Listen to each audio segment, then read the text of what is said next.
নবী আলাইহিস সালাতু ওয়াস সালামের প্রত্যেকটা বিষয়গুলো কোরআনের মধ্যে চিত্র অঙ্কন করার মতো পাওয়া যায়। এই কোরআনটাকে নবী আলাইহিস সালাতু ওয়াস সালাম যখন তেলাওয়াত করে, ওই তেলাওয়াত শ্রবণ থেকে বাধা প্রদান করার জন্য আবু জাহেল, উতবা, সাইবা, আবু সুফিয়ান, আখনাস এনারা সকলেই একজন আরেকজনকে বলে, খবরদার খবরদার কোরআন শ্রবণ করা যাবে না। একজন আরেকজনকে দোষারোপ করে, খবরদার তুমি কোরআন শ্রবণ করবে না। কোরআন শ্রবণ করলে কেমন যেন মনটা দুর্বল হয়ে যায়, ইমানের মতো দৌলত গ্রহণ করতে মরে চাই। সুবহানাল্লাহ।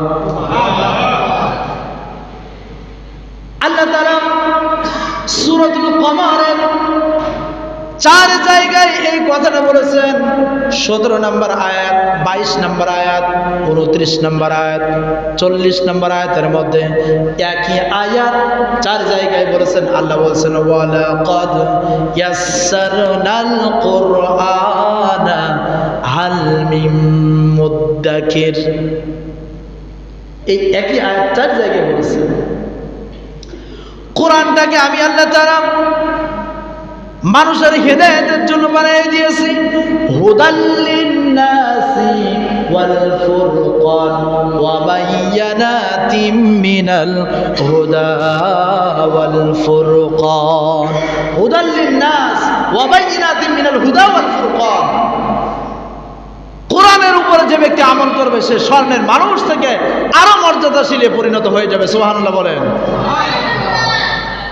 কোরআন বিরোধী করে, কোরআনওয়ালাদের বিরোধী করেন, দুনিয়া থেকে আল্লাহ তাআলা কোরআনওয়ালাদের বিরুদ্ধাচরণ করার জন্য শাস্তি পেতেই হবে। আসেন তাহলে আল্লাহ তাআলা কি বলছেন, কোরআন নিয়ে গবেষণা করতে বলছেন। وَمِنْهُمْ مَنْ يَسْتَمِعُ إِلَيْكَ وَجَعَلْنَا فِي قُلُوبِهِمْ أَكِنَّةً أَنْ يَفْقَهُوهُ فِي آذَانِهِمْ وَقْرًا। হে নবী, ভালো করে বুঝো, তোমার বিরোধিতা করে আবু জাহেল, উতবা, সাইবা, আবু লাহাব, আবু সুফিয়ান, আখনাস, এরা হলো তোমার বিরুদ্ধাচরণ করে। আবার দেখো রাতের অন্ধকারে চুরি করে করে তুমি যখন মসজিদ নববীর জানালার পাশে কোরআন তেলাওয়াত করো তখন তারা চুরি করে শ্রবণ করে। আল্লাহু আকবার। এই জন্য তো আল্লাহ বলছেন হুদাল লিন-নাস, মানুষের হেদায়েতের জন্য, ওয়াবায়্যিনাতিন মিনাল হুদা ওয়াল ফুরকান। কোরআনের আরেকটা নাম হলো ফুরকান, কোরআনের আরেকটা নাম হলো যিকির, কোরআনের আরেকটা নাম হলো কিতাব, কোরআনের আরেকটা নাম হলো শিফা, কোরআনের আরেকটা নাম হলো কিতাব, কোরআনের আরেকটা নাম হলো কুরআন। সুবহানাল্লাহ।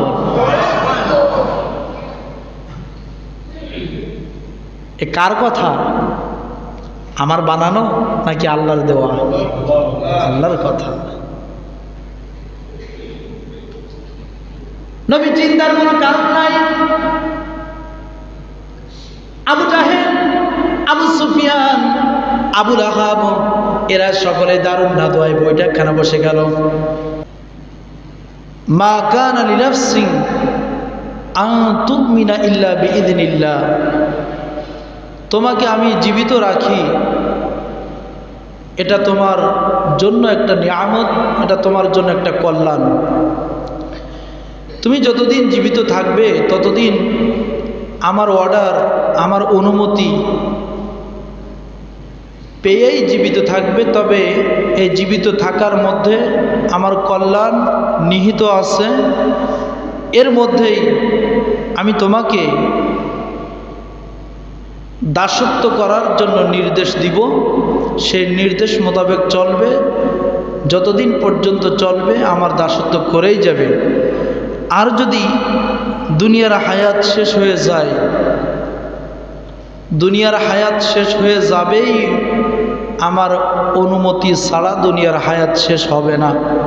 তো এটাও আল্লাহ তাআলা বললেন, মা কানা লিনাফসিন আন তামুতা ইল্লা বিইذনিল্লাহ কিতাবান মুআজ্জালান, দুনিয়ার হায়াত পাইবে আমার অনুমতি ছাড়া পাইবে না, আর দুনিয়ার হায়াত শেষ হইবে আমার অনুমতি ছাড়া শেষ হইবে না।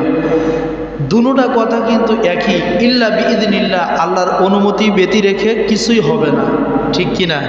কিতাবান মুআজ্জালান, আল্লাহ তাআলা তিনি নিজেই বলেছেন যা কিছু আছে আমার অনুমতিতে লিপিবদ্ধ আছে লৌহে মাহফুজে। সুবহানাল্লাহ বলেন। এখন আসেন, বিপদ আপদ বালা মুসিবত এটাও আসে আল্লাহর পক্ষ থেকে, মানুষের কর্মের উপরে ভিত্তি করে। মানুষ যদি ভালো পথে ভালো মতে চলে, আল্লাহর কালাম অনুযায়ী চলে, বিধান অনুযায়ী চলে, তাহলে বান্দা সুফল পাইবে আল্লাহর পক্ষ থেকে। আল্লাহ তাআলা দুইটা পথ দিয়েছেন, একটা পথ হলো সঠিক পথ, আর একটা পথ হলো বেঠিক পথ। আল্লাহ তাআলা সব কিছুই ব্যবস্থা করে দিয়েছেন বান্দার জন্য। ওয়াহাদাইনাহুন নাজদাইন, সুবহানাল্লাহ বলেন। সঠিক পথ হলো হেদায়েতের পথ, আর বেঠিক পথ হলো নাজদাইনের পথ, আল্লাহর বিধান না মানার পথ, সীমালঙ্ঘন পথ। তো এই ব্যাপারে আল্লাহ তাআলা বললেন, মুশরিক, মুনাফিক, কাফের এদের ব্যাপারে হেদায়েতের পথে আল্লাহ পরিচালিত করান মুসলমান মুমিন বান্দাদেরকে। সুবহানাল্লাহ বলেন। মুমিন বান্দা যারা, তারাই হবে যাদেরকে আল্লাহ তাআলা সফলতা দান করেছেন। আল্লাহ বলছেন, قد أفلح المؤمنون الذين هم في صلاتهم خاشعون। الله أكبر। আল্লাহ তাআলা মুমিন বান্দাদের সফলতা, সফলকামিতা রেখেছেন হেদায়েতের পথে। ওয়াহাদাইনাহুন নাজদাইন, যারা হেদায়েতের পথ প্রদর্শন হয়ে চলবে। সুবহানাল্লাহ বলেন। আল্লাহ এখানে বলছেন, আর যারা বেঠিক পথে চলবে আমি তাদের বেঠিক পথে নিয়ে যাব, কিন্তু অকল্যাণ তাদের জন্য আমি নিহিত করে রেখেছি। তারা কোনোদিন কোরআন হাদিস নিয়ে গবেষণা করবে না, তারা কোরআন সুন্নাহ মোতাবেক চলবে না, তারা কোরআন সুন্নাহকে অসত্য মনে করে চলবে, কোরআন সুন্নাহকে গোপন করে রাখবে, কোরআন সুন্নাহর বিরুদ্ধাচরণ করবে। কোরআন সুন্নাহর বিরুদ্ধাচরণ করার মধ্যেই তারা লিপ্ত থাকবে, তারা এটাকে নিয়ে গবেষণা করবে, কোরআন সুন্নাহর বিরুদ্ধাচরণের মধ্য দিয়ে তারা গবেষণা করবে। কথা কি বুঝতে পেরেছেন? তো এই জন্য বলা হয়েছে, আল্লাহ তাআলা এখানে বলছেন সূরাতুল বাকারার 6-7 নম্বর আয়াতের মধ্যে, ইন্নাল্লাযীনা কাফারু সাওয়াউন আলাইহিম আ'আনযারতাহুম আম লাম তুনযিরহুম লা ইউমিনুন। আল্লাহর নবী আলাইহিস সালাতু ওয়াস সালাম কাফেরদের কাছে দাওয়াত দিতে গেছেন। দাওয়াত দেওয়ার পরে কাফেররা দাওয়াত তো অ্যাকসেপ্ট করতেছে না, গ্রহণ করতেছে না, বরং নবীজিকে অসম্মানী করতেছে, নবীর সাথে বিয়াদবি করতেছে, নবীর সাথে যেটা করলে নবীজির শান মান ক্ষুব্ধ হয়, নষ্ট হয়, থুতু ফেলতেছে, এইগুলো কাফেররা করতেছে। বুঝতে পারছেন? তো আল্লাহ তাআলা নবী আলাইহিস সালামকে ওহীর মাধ্যমে জানিয়ে দিলেন, ইন্নাল্লাযীনা কাফারু সাওয়াউন আলাইহিম আ'আনযারতাহুম আম লাম তুনযিরহুম লা ইউমিনুন। ও নবী, তুমি তাদের কাছে যতই দাওয়াত দাও না কেন, তারা ঈমান আনবে না। তারা কি করবে না? ঈমান আনবে না। কথা কি বুঝতে পেরেছেন? আমাদের ভিতরে এক শ্রেণীর ব্যক্তি আছে যারা যতই কোরআন হাদিস শুনুক না কেন, কোরআন হাদিসের বিরুদ্ধাচরণ করার জন্য সদা সর্বদা লিপ্ত আছে। আছে না নাই? আছে না নাই? জোরে বলেন। আছে। যতই কোরআন হাদিসের কথা বলা হোক না কেন, যিনি বলতেছে তারও বিরুদ্ধে সদা সর্বদা লাগানোর জন্য লিপ্তই আছে। নিজে তো লাগতেছে অপরদেরকে উদ্বুদ্ধ করে লাগার জন্য, ঠিক কিনা? তো এই শ্রেণীর মানুষদেরকে আল্লাহ তাআলা ক্ষমা করেন না, তাদেরকেই আল্লাহ তাআলা বলতেছেন ختم الله على قلوبهم وعلى سمعهم وعلى أبصارهم غشاوة ولهم عذاب عظيم আল্লাহ পাক রব্বুল আলামিন তিনি এখানে বলছেন যারা কাফের, যারা মুশরিক, যারা মুনাফিক, তাদের সামনে তুমি যতই কোরআনের কথা বলো না কেন, যতই তুমি তাদেরকে কোরআনের এই বাণী শ্রবণ করাও না কেন, আমি আল্লাহ তাআলা দিয়েছেন যালিকাল কিতাবু লা রাইবা ফীহি হুদাল লিল মুত্তাকিন। ও নবী, তুমি কাফেরদের কাছে যতই কথা বলো না কেন, আমি তাদের অন্তরের মধ্যে মোহর মেরে দিয়েছি, আমি তাদের কর্ণকহরে মোহর মেরে দিয়েছি, আমি তাদের চোখে পর্দা টেনে দিয়েছি। শুধু এইগুলো করার কারণে তারা কশিনকালে ঈমান আনবে না। ফাহুম লা ইউমিনুন, তারা কশিনকালে ঈমান আনবে না। কারণ একটা বোতলের মুখ যদি আটানো হয়, বোতলের ভিতরে আপনি কিভাবে পানি ঢুকাবেন? পারবেন কোনোদিন পানি ঢুকাইতে? মসজিদের গেট যদি আমি তালাবদ্ধ করে রাখি, জীবনে কোনোদিন মসজিদের ভিতরে ঢুকতে পারবেন? কারণ তালাবদ্ধ আছে। কোরআনের বাণী যেটা দিয়ে শুনবে আল্লাহ তাআলা সেটাকে তালাবদ্ধ করে দিয়েছে। কথা কি বুঝতে পেরেছেন? যেটা দিয়ে দেখবে কোরআনের বাণী সেটাও আল্লাহ তাআলা পর্দা টেনে দিয়েছে। শুনবে, দেখবে, আর যেটা দিয়ে অ্যাকসেপ্ট করে নিবে, গ্রহণ করবে, কোরআনের পথে চলবে, আল্লাহ তাআলা সেটাও তালাবদ্ধ করে দিয়েছে। তাহলে এই ব্যক্তি কিভাবে ঈমান আনবে? এই ব্যক্তি কিভাবে ঈমানের পথে চলবে? এই ব্যক্তি কিভাবে নামাজ পড়বে? এই ব্যক্তি কিভাবে কোরআনের কথা শুনবে? এই ব্যক্তি কিভাবে হাদিসের কথা শুনে নিজের পথ প্রদর্শক হয়ে চলবে? কথা কি বুঝতে পেরেছেন? আল্লাহ পাক রব্বুল আলামিন সূরাতুল আনআমের 25 নম্বর আয়াতের মধ্যে বললেন ওয়া মিনহুম মান ইয়াসতামিউ ইলাইকা ওয়া জাআলনা ফি কুলুবিহিম আকিন্নাতান আইয়াফকাহুহু في آذانهم وقرا أن يروا كل آيات لا يؤمنوا بها। আল্লাহ তাআলা বললেন আমি তাদের ওয়া মিনহুম মান ইয়াসতামিউ ইলাইকা, তুমি যখন কোরআনের কথা বলো ও নবী, তখন তারা তোমার কথাকে শ্রবণ করবে, তোমাকে দোষারোপ করার জন্য, তোমার থেকে দোষ পাওয়ার জন্য। এরকম এক শ্রেণীর ব্যক্তি আছে না নাই? কোরআনের কথা মসজিদের মেম্বারে বলি, এক শ্রেণীর ব্যক্তি আছে যে হুজুর কি বলতেছে আমাদের বিরুদ্ধে বলতেছে নাকি কোরআনের পক্ষে বলতেছে, ঠিক কিনা? আছে না নাই? শুধু তাই নয়, এরকম ফাঁক ফোকর খোঁজেন, কিন্তু ওরাই বাস্তবে দেখবেন বড় ক্ষতিগ্রস্ততার মধ্যে আছে। বাস্তবে দেখবেন ওরাই ঈমান হারা হয়ে দুনিয়া থেকে বিদায় হয়ে গেছে। আল্লাহ তাআলা জানিয়ে দিলেন মুসলমান বান্দারে, দুনিয়ার মধ্যে কোরআন নিয়ে গবেষণা করো, দুনিয়ার মধ্যে কোরআন নিয়ে চিন্তা ফিকির করো, দুনিয়ার মধ্যে কোরআনের কথাকে তুমি অ্যাকসেপ্ট করার চেষ্টা করো। এই কোরআনের উপরে চলবা, তোমার ঈমান বৃদ্ধি হতে থাকবে। ইকরা ওয়ারতাকি ওয়ারাতিল কামা কুনতা তুরাতিল ফিদ দুনিয়া ফাইন্না মানজিলাকা ইনদা আখিরিন আয়াতিন তাকরাউহা। সুবহানাল্লাহ বলেন। কত মজা যে এই কোরআনের মধ্যে আছে, একটু চেষ্টা করেন কোরআনটাকে জানার জন্য। আল্লাহু আকবার। রাতের রান্নায় দিনের দিন নেই, কোরআন নিয়ে গবেষণার মধ্যেই লিপ্ত আছি। এত মজা কোরআন।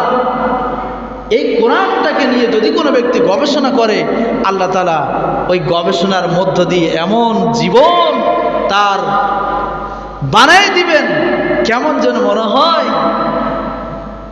জান্নাতের মধ্যে আছি। সুবহানাল্লাহ। আল্লাহ নবীজি ইন্তেকালের পরে হযরত আয়েশা সিদ্দিকা রাদিয়াল্লাহু বলেছেন, আল্লাহ নবীজি আলাইহিস সালাতু ওয়াস সালাম তিনি দ্বীনের দাওয়াত দিতে গেছেন।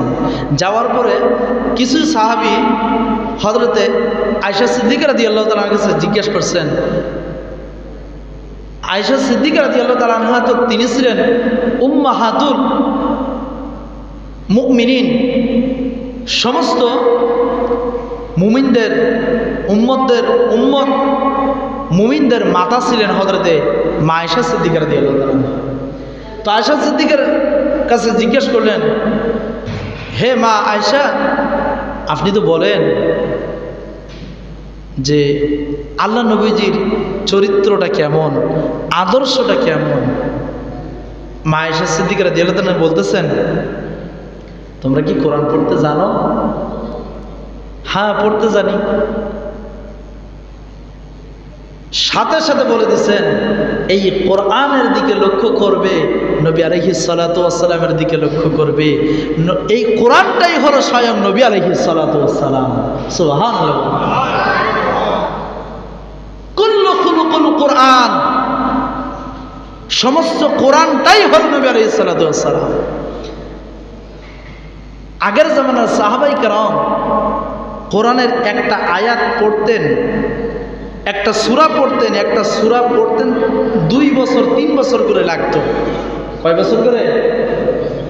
2 বছর 3 বছর। মনে করেন সূরা বাকারা, এটা 2 থেকে 3 বছর করে পড়ে একটা সূরা। আর আমরা হাইস্ট 10 মিনিট লাগবে, নতুবা 5 মিনিট লাগবে, ঠিক কি না? আর যারা একটু আস্তে ধীরে পড়ে, মনে হয় তাদের জন্য 1 ঘন্টাও লাগতে পারে।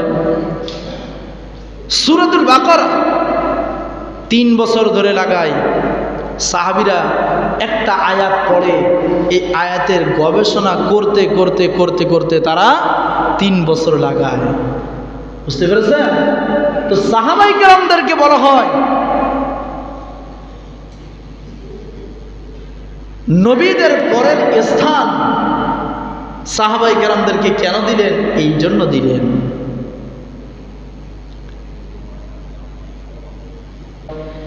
বসে দেওয়ার পরে তারা একজন আরেকজনের মত উদ্ধৃতি করতেছে আর বলতেছে, খবরদার মুহাম্মাদের কথা, মুহাম্মাদের অনুসরণ করা যাবে না, তার কথার অনুসরণ করা যাবে না। সে যে কিতাবটা পড়ে তার কোনোদিন ধারে পাশেও যাওয়া যাবে না। আবু সুফিয়ান বলতেছে, যতক্ষণ না পর্যন্ত মুহাম্মাদের মুখ থেকে, জবান থেকে কোরআন তেলাওয়াত না শুনবো, ততক্ষণ পর্যন্ত বালিশে 1000 বার মাথা দিলেও আমার ঘুমে ধরে না।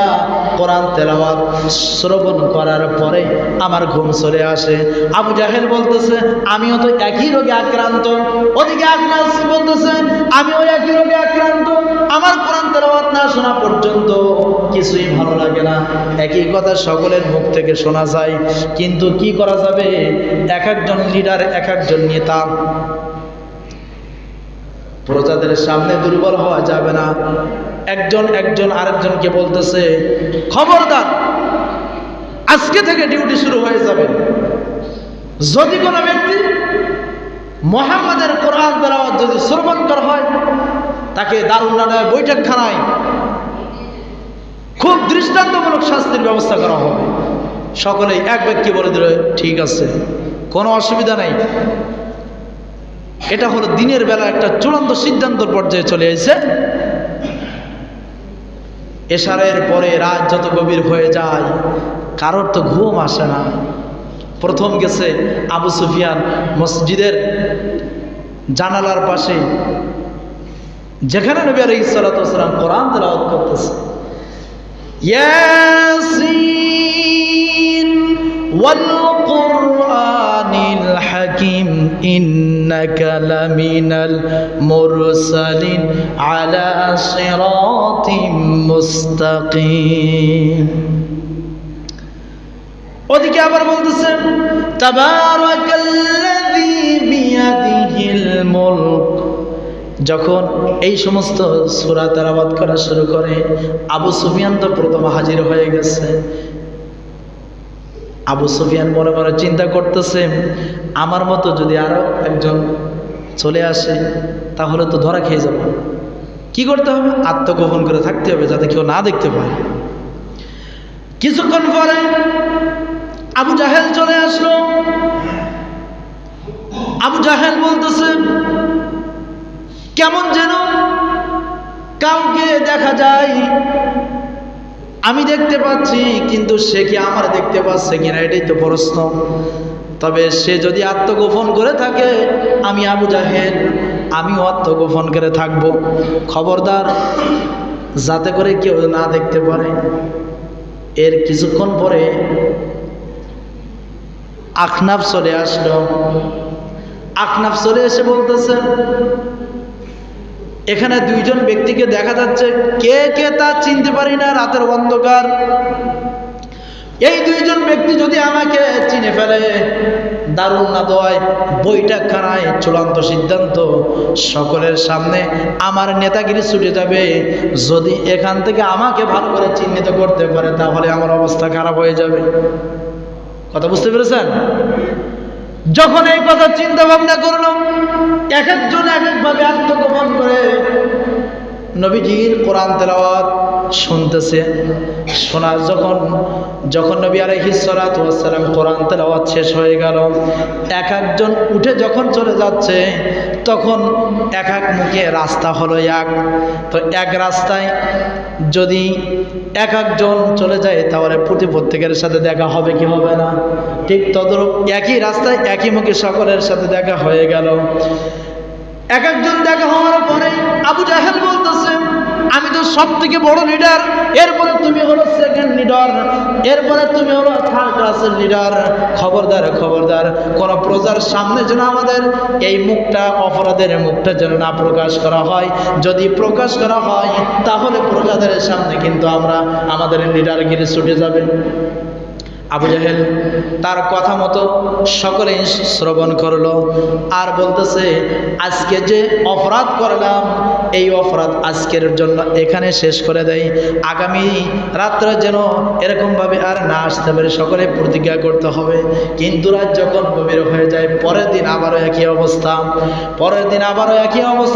রাত যখন গভীর হয়ে যায়, চোখে ঘুম আসে না।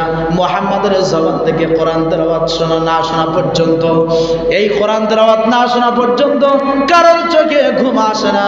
ঠিক তদ্রূপ এক একজন ওই রাত্রে এক এক পর্যায়ে গত রাতের মতো আবার চলে গেল। ঠিক তদ্রূপ এরকম ভাবে তারা কয়েকবার ওয়াদা করেছে, প্রতিশ্রুতি করেছে, ভঙ্গ হয়ে গেছে। কোরআন যতই শোনে ততই তাদের মনটা নরম হয়ে যায়। কিন্তু কপাল পোড়া আবু জাহেলের মতো ব্যক্তিকে আল্লাহ তাআলা হেদায়েতের বাণী তার মধ্যে ঢুকাই দেয় না। হযরত আবু সুফিয়ান রাদিয়াল্লাহু তাআলা আনহু তিনি হেদায়েত প্রাপ্ত হয়ে গেলেন।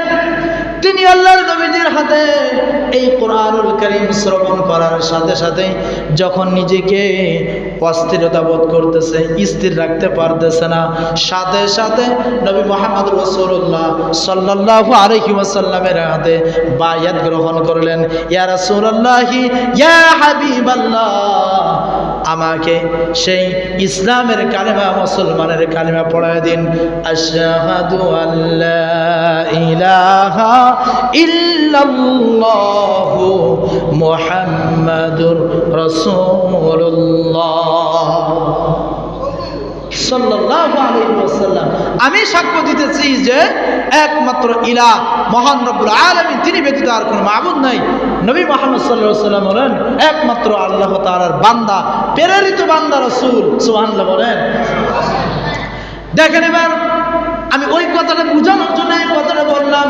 সূরাতুল আনআমের 25 নম্বর আয়াত আল্লাহ তাআলা কি বললেন?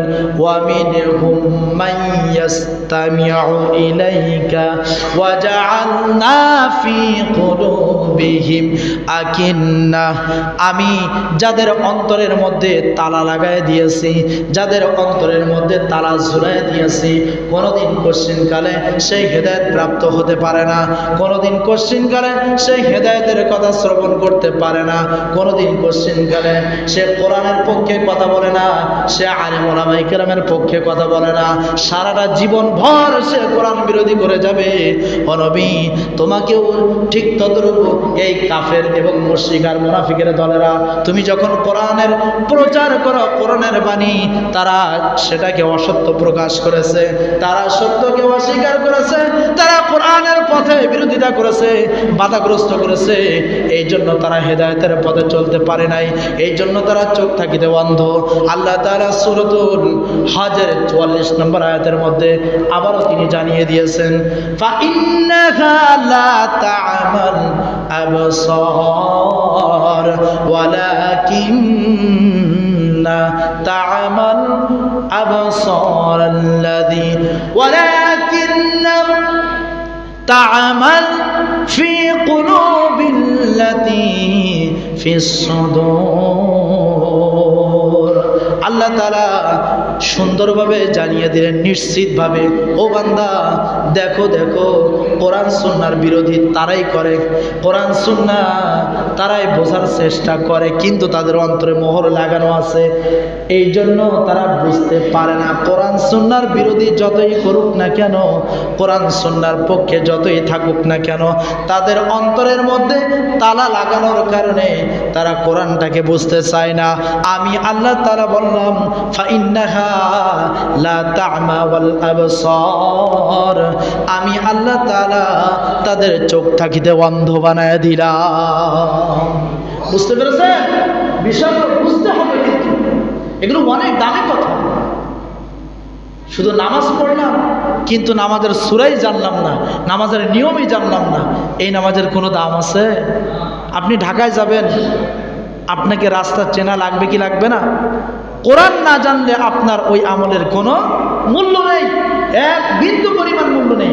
কোরআন জানা সত্ত্বেও আমি কয়েকদিন আগে একজনের বলতেছি, বলেন তো দেখি সব থেকে বড় কবিরা গুনাহ কোনটা? কেউ বলতেছে নামাজ না পড়লে, আমি বললাম এটা ঠিক আছে। কেউ বলতেছে যাকাত না দিলে, না এটাও ঠিক আছে। সব থেকে বড় কবিরা গুনাহ হলো কোরআন না জানলে। কি বললাম? কোরআন না জানলে সব থেকে বড় কবিরা গুনাহ। এবং তাকে, যে ব্যক্তি কোরআন জানে না, তার কাছে জায়েজ না জায়েজের মাসালা বুঝবে কোনোদিন? শিরক বিদআত কোনোদিন বুঝবে? জোরে বলেন। সে ব্যক্তি নামাজ পড়লেও কি, না পড়লেও কি, এটা সে ভালো মন্দ কি বুঝবে? কোরআন জানতে হবে, ঠিক কি না? কোরআন জানতে হবে। আল্লাহ বলছেন এই জন্য সে ব্যক্তি চোখ থাকিতে অন্ধ, লা তা'মা ওয়াল আবসার, সে দেখতে পায় কিন্তু ওই দেখাটা তার প্রকৃত দেখা না, ওটা হলো তার বাহ্যিক দৃষ্টিতে মোহর মেরে দেওয়া দেখা। আল্লাহ তাআলা অন্তরের মধ্যে তো মোহর মেরে দিয়েছে, কিন্তু সেই অন্তরের চক্ষু দিয়ে সে কি দেখবে? আল্লাহ বলছেন আইয়াফকাহুহু, সে বুঝবে কি করে? কারণ তো তার অন্তরের চক্ষু আমি আল্লাহ বন্ধ করে দিয়েছি, অন্ধ করে দিয়েছি। আমি আল্লাহ তাআলা অন্ধ করার কারণে সে অন্তরের চক্ষু দিয়ে কোরআন কোনোদিন বুঝতে পারে না। কথা কি বুঝতে পেরেছেন? আল্লাহ বলছেন ফি আযানিহিম ওয়াকরা, তার কানে তালাবদ্ধ করে দিয়েছি। এই কানটা, দুইটা কান, সে কোরআনের কথা শোনে না। যতই আওয়াজ শুনুক না কেন, ওই কোরআন কান দিয়ে কোনোদিন অন্তরের ভিতরে হিট লাগে না। এই জন্য তার কানও তালাবদ্ধ করে দিয়েছে। যে আমরা এখানে মুসলমান আছি, আমরা আল্লাহ তাআলার প্রকৃত মুমিন হতে চাই কি চাই না? কোরআন আছে যেখানে আমরা আছি, নাকি আমরা নেই সেখানে? কোনটা? আমরা সদা সর্বদা কোরআনের পক্ষে থাকবো, কোরআনওয়ালাদের পক্ষে থাকবো। রাজি আছি তো ইনশাআল্লাহ? এ সমস্ত আয়াত বিশাল ব্যাখ্যা। আমি মাঝে মাঝে চিন্তা করি যে আয়াতের যে ব্যাখ্যাগুলো, এগুলো তো কিয়াস দ্বারা ব্যাখ্যা করতে হয়, ইজমা দ্বারা ব্যাখ্যা বুঝতে হয়, কিন্তু আল্লাহ ডাইরেক্ট কোরআন, অনলি ওয়ান, এই কোরআনকে কিভাবে ব্যাখ্যা দিবেন আল্লাহ সেই ব্যাখ্যাগুলো জানিয়ে দিলেন। একটা আয়াতের সাথে আরেকটা আয়াতের মিল দেখে কোনো আয়াত বৈপরীত নেই। সুবহানাল্লাহ বলেন।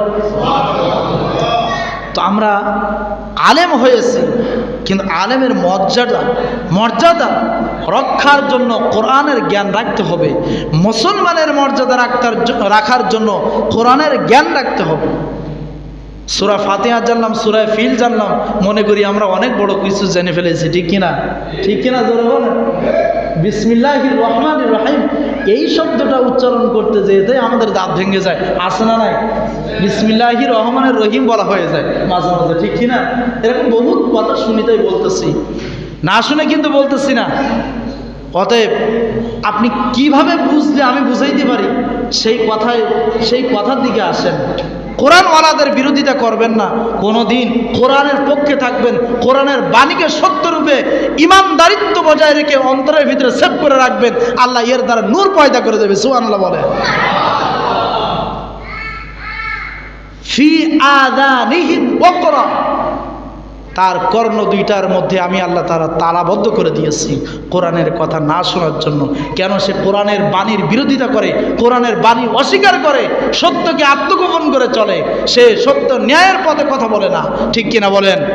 এই জন্য আল্লাহ বলছেন হেদায়েতের চাবিকাঠি আমার কাছে। মাইয়াহদিল্লাহু ফাহুয়াল মুহতাদি ওয়া মাইয়ুদলিল ফালা হাদিয়া লাহ। আল্লাহ তাআলা নবীজি আলাইহিস সালাতু ওয়াস সালাম 3280 নম্বর হাদিসের ভিতরে বলছেন হেদায়েতের চাবি একমাত্র আল্লাহর কাছে, আর আমি কেবলমাত্র পথ দেখানেওয়ালা।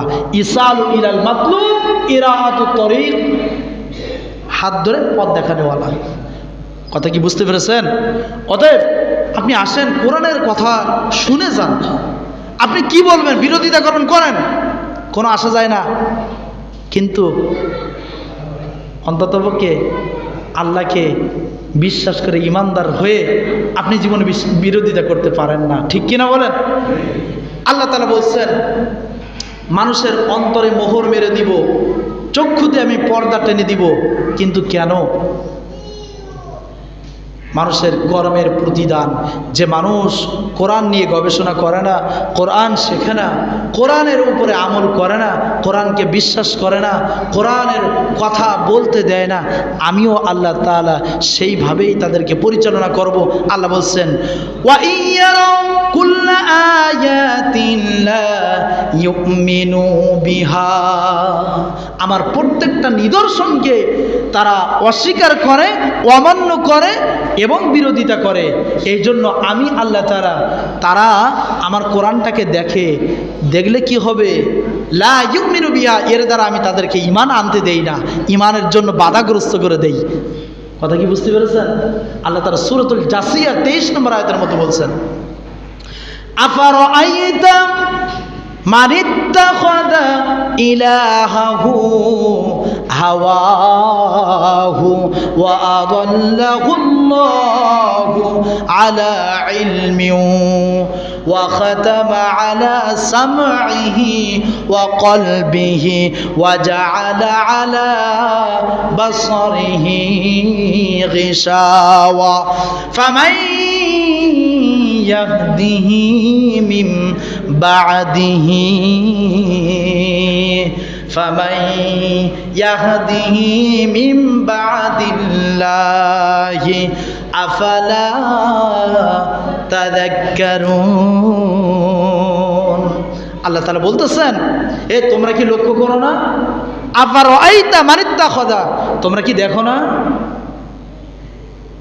ইলাহাহু হাওয়া, তারা নিজেদের মন মতো বিভিন্ন ব্যক্তিকে ইলাহ বলে গ্রহণ করতেছে। তাহলে আমি হিন্দুদের দিকে একটু ফলো করেন, তারা গাছেও পূজা করে, গরুকে পূজা করে, ভেড়াকে দুম্বাকে পূজা করে, মহিষকে, বাঘকে, সাপকে, বান্দরকে, আছে না নাই? গণেশ, কালী পূজা, মা পূজা এগুলো করে কি না? আল্লাহ তাআলা এদেরকেই বলতেছে যারা আমি এক ইলা ব্যতীত মাদুনা দালিক, আমি এক ইলা ব্যতীত অন্য ইলাদেরকে যারা গ্রহণ করে তুমি তাদেরকে দেখো না? আফার আইতা, আল্লাহ বলছেন কয়টা বাজে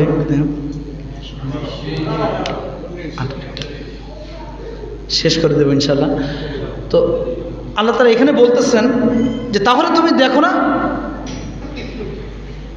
আমি ব্যতীত অনেক ইলা বলে তারা মানে,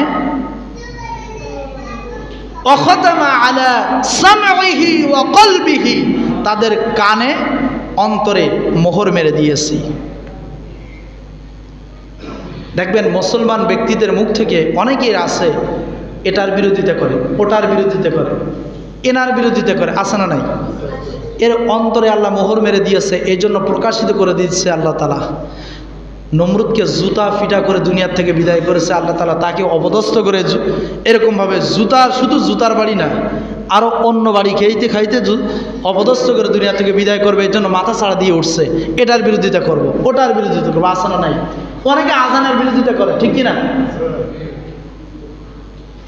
এইগুলা আল্লাহ জানাই দিচ্ছেন, ওয়াজআলা আলা বাসারিহি গিশাওয়া, আমি তাদের চোখের উপরে পর্দা এঁটে দিয়েছি, পর্দা টেনে দিয়েছি।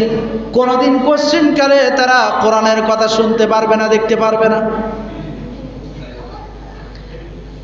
ফামান ইয়াহদিহি মিন বাদিল্লাহ, আমি আল্লাহ ব্যতীত আর কে আছে তাদের ইলা? বুঝতে পেরেছেন? আমি আল্লাহ ব্যতীত আর কে আছে তাদের মাবুদ বলে মানা। আল্লাহ বলছেন আফালা তাযাক্কারুন, তাহলে তোমরা কি উপদেশ গ্রহণ করবে না? কার কথা? সূরাতুল জাসিয়ার 23 নম্বর আয়াত, মনে রাখবেন এগুলো। আফালা তাযাক্কারুন, এতগুলো কথা শ্রবণ করলে তাহলে তোমরা কি উপদেশ গ্রহণ করবে না? মা ইয়াহদিল্লাহু ফাহুয়াল মুহতাদি, আমি আল্লাহর হাতে যে হেদায়েত। আল্লাহ বলছে তোমরা তো কিছুই জানো না, তোমাদের চোখ তোমরা দেখো নাই, তোমাদের কান তোমরা দেখো নাই, তোমাদের কলব তোমরা দেখো নাই। আল্লাহ বলছেন ওয়াল্লাহু আখরাজাকুম মিন বুতুনিন উম্মাহাতিকুম লা তা'লামুনা শাইআ, তোমাদেরকে যেখান থেকে বের করেছি ওই মায়ের পেট থেকে, উম্মাহাতিকুম ফি বুতুনি, তোমাদের মায়ের পেট থেকে তোমাদেরকে বের করেছি, লা তা'লামুনা শাইআন, অথচ তোমরা কিছুই জানতে না। আমরা কি জানতাম কিছু? আল্লাহ কিভাবে আমাদের কান সৃষ্টি করেছে কিছুই জানতাম না, চোখ কিভাবে বানাইছে কিছুই তো জানতাম না। লা তা'লামুনা শাইআ ওয়া জাআলা লাকুমুস সামআ ওয়াল আবসারা ওয়াল আফইদা, আল্লাহ বলছেন ওয়া জাআলা লাকুম, তোমাদের জন্য আমি বানিয়ে দিয়েছি সুন্দর একটা, দুইটা কান, দুইটা চোখ, দুইটা নাসিকা, এই মুখ, জিহ্বা, হাত, পঞ্চেন্দ্রিয়, সব কিছু আমি তোমাদের জন্য বানিয়ে দিয়েছি। সুবহানাল্লাহ বলেন। তাহলে সব কিছু দেওয়ালা মালিককে অস্বীকার করার কোন সুযোগ আছে? যদি অস্বীকার করেন আপনার ইমান নিয়ে আপনি বেঁচে থাকেন, আপনার ইমান আমাদের মুসলমানদের সাথে সম্পৃক্ত হবে না, কোনো দিন না, কোশ্চিন কালেও না, ঠিক কিনা বলেন? অনেক কথা আল্লাহ তাআলা এখানে বানিয়ে দিয়েছেন, বলে দিয়েছেন। সেই কথাগুলো যদি তুমি মানতে চাও তাহলে ওয়াহাদাইনাহুন নাজদাইন, কোরআন পড়ো, হেদায়েতের পথে চলো, আর হেদায়েতের বিপরীত তথা কুফরি মতদর্শের উপরে তুমি চলতে যেও না। কোরআন বুঝবা, হেদায়েতের পথে চলতে পারবা, কুফরি মতদর্শ তোমার জন্য অ্যাকসেপ্ট হতে পারবে না, ঠিক কিনা বলেন? আল্লাহ তাআলা বলছেন, তিনি তো অনেক কথা বলেন, তো সেই কথার উপরে আমাদের চলার দরকার আছে না নাই? এই পর্যন্ত থাক। আল্লাহ তাআলা যেন আমাদের বাকি জীবনটাকে সুন্দরভাবে হেদায়েতের পথে পরিচালিত করার তৌফিক দান করুক, আমিন। আখির দাওয়ানা আলহামদুলিল্লাহি রাব্বিল আলামিন। কবুল জুমা যাদের বাকি রয়েছে 4 রাকাত কবুল জুমা দেখুন। আসসালামু আলাইকুম।